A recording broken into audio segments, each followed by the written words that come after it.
If you've set foot in a skating rink during the last 45 years or so, at least during the day when there's families out, maybe a kid's birthday party, there's a very good chance you've heard this song before.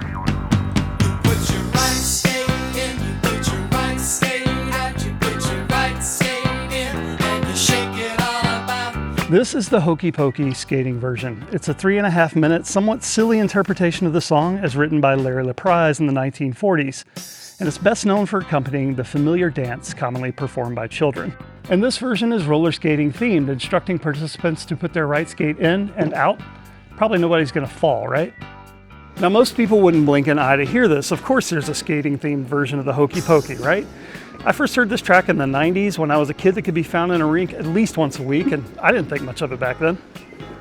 But earlier this year, when I took up skating again to try to get some cardio in my routine, I was a little bit surprised to hear that the very same recording is still being used. And I started wondering, who actually made this track? Who were the performers? And most of all, who was that announcer with the weird nasally voice? Left hip. The answers didn't seem to be anywhere out there on the internet, so I had to dig in and seek them out. What I found was a surprisingly interesting story where unexpected circumstances just happened to result in a recording that's still played in skating rinks around the country every day. Today, I'm going to tell you the story of the guy that put the Hokey Pokey on wheels. Welcome to Obscure Intelligence.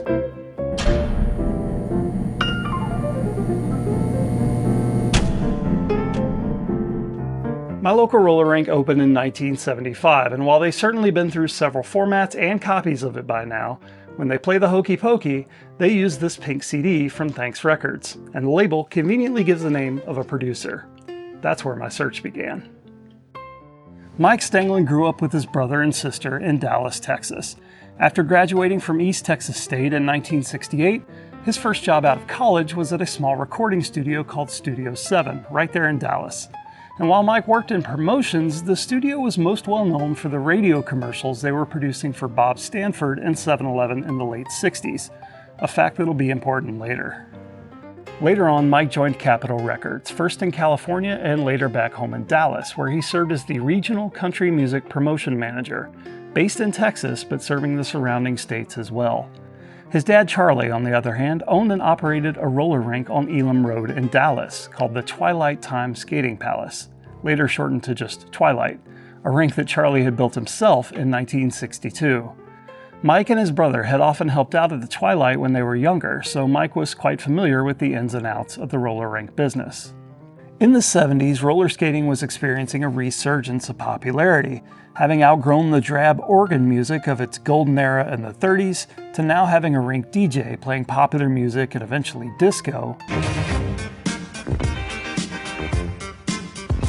which made roller rinks everywhere a popular destination not just for children but teens and adults too. Overall though, going skating was an event for all ages, including young children.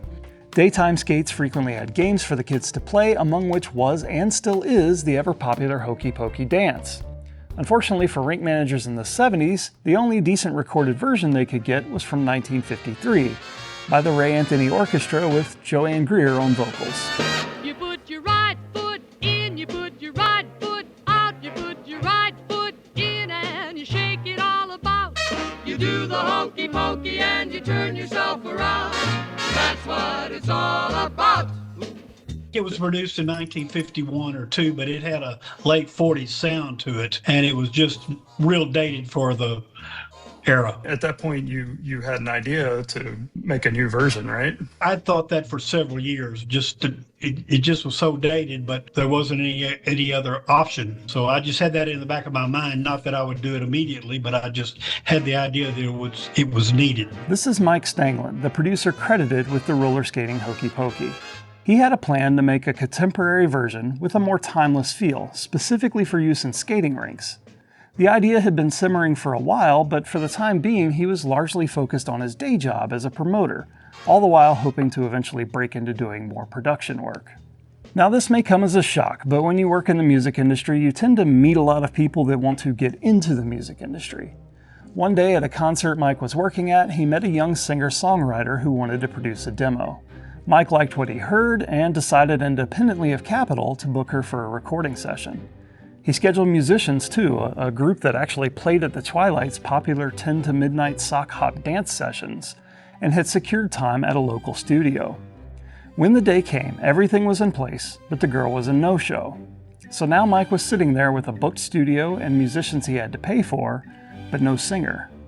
Suddenly, he realized he had an opportunity. I just showed up at the recording studio with the band, and I said, well, let me tell you, instead of doing this demo, we're getting ready to hold your breath, the Hokey Pokey. And they all kind of smirked and laughed. But a couple of guys in the band had been at the roller rink, so he knew about roller rink stuff. And then I said, and of course, since I'm going to need a flip side of the Hokey Pokey, let's do the Happy Birthday, maybe 2 or 3 versions where the roller rink operators could play that during the birthday song. So that's what we did. The assembled team made the most of their brief time in the studio, jotting quick notes about what limbs would be called and when, the specific spots where 6 key changes could be made in the melody, and sound effects Mike wanted to add later on. The recording process was very quick, just 2 or 3 hours altogether. That jaw harp you can hear in the song was played by Mike himself.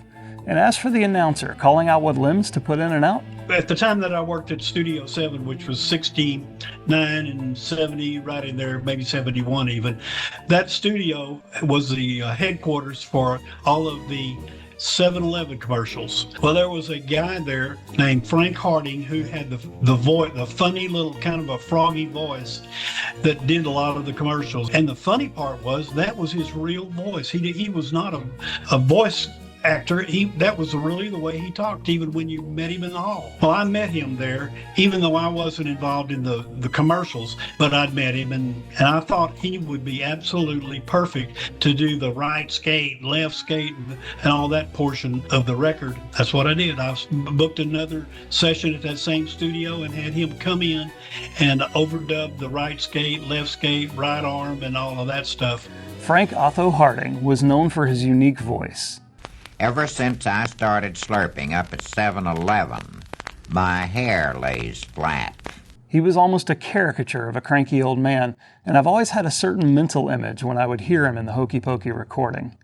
Now that I had a face to put to the name, I'm gonna have a Slurpee too. You're Tug McGraw. No, my name is George, and I'm playing Tug ball over McGraw? We've got Tug McGraw in some of our 7-Eleven Slurpee baseball cups. Look, I was delighted to see he looked almost exactly like I would have guessed. there. Oh, that's my Mercer, car. Mickey Rivers, Johnny Bench, Bill Madlock. Now at Dave 7-Eleven Winfield. stores, you can buy a 16-ounce Slurpee and any one of 60 baseball star cups.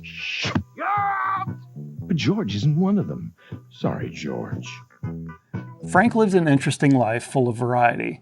Aside from his infamous commercials for 7-Eleven, he studied to be a journalist, worked as a promoter for GM at the 1939 World's Fair, owned an antique store in Dallas in the 50s, and also spent quite a bit of time in theater. He died in Dallas in 1989 at age 84. Back in 79, though, the recording was finished in a hurry, and they came out of that short session with not just the Hokey Pokey, but a traditional, wacko, and disco version, later called the funky version on reissues, of the familiar Happy Birthday song. Mike later contacted Frank, seen here in a photo Mike took at the recording session, and asked him to record the calls for each move. Frank, whom Mike described as kind-hearted, was delighted to participate. After the final mix was laid to tape, Mike acquired a license of the original composition, had record labels printed up, and hired a pressing plant to knock out some of these 7-inch singles. Front to back, the production of this record had cost him just $600 out of pocket, around $3,000 in today's money. While that doesn't sound like much compared to today's production budgets, for a young professional trying to break out, financing his own project with an extremely limited market, it was a lot, and now he had to sell them. Of course, I would have been happy just to have one for our own roller rink. Would have been cool, but at that kind of an expense, especially then, I thought that I need to offer this to other roller rink operators. There is an organization called the RSROA. That's the Roller Skating Rink Operators Association. And it is a big deal in the skating rink business. And they have a once a year huge convention, and then they have a trade show. So I decided to just rent a booth. I put a few headphones together and a taped loop of the song so the people could walk by and put their headphones on and listen to it. And hopefully they would see the benefit, but I knew they would because, again, knowing how roller rinks work. And everybody, almost every roller rink operator that picked that thing up bought one. The RSROA, now known as the RSA, was formed in 1937, and it was massively influential on the operations of skating rinks at a national level. So this convention really was make or break for Mike's record. Luckily, rink operators knew how much kids loved doing the hokey pokey during Saturday morning sessions, so it turned out to be an easy sell. At the time, 45s were selling for about 89 cents, maybe 99 at the most, and I sold those for $5, which was outrageous. But it was such a good thing, and I had such a limited market that I felt like they would gladly do it. Knowing how popular the hokey pokey is, it's just for the kid on the kids' morning thing.